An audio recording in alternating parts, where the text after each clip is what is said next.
এবং শেষ করছি আড্ডা টাইমসের।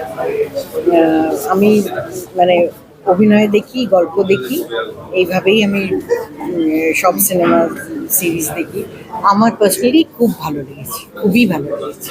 এবং একটা একটা সময় তো গৌরবদা মানে টেলিভিশনে অনেক দিন ধরে রক্ষে করেছে, সেখান থেকে এতদিন পর আবার পর্দায় এবং আজকে এটা এটা ওটিটি, কিন্তু আজকে আমরা তোমরা পর্দায় দেখতে পেলে এখানে, সেটা কেমন লাগছে? আমার খুবই ভালো লাগছে। ও ডেফিনেটলি আরো পরিণত এবারে, আগের বারের চাইতে।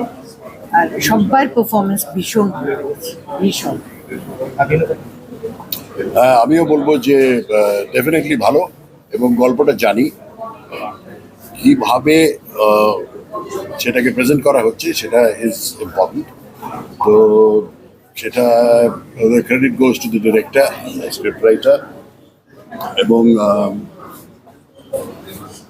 চায়নাটাউনের সেটটাও ওয়াজ প্রিটি ইন্টারেস্টিং। এবং আমি বলবো যে পারফরমেন্স ওয়াইজ সবাই ভালো, সবাই ভালো।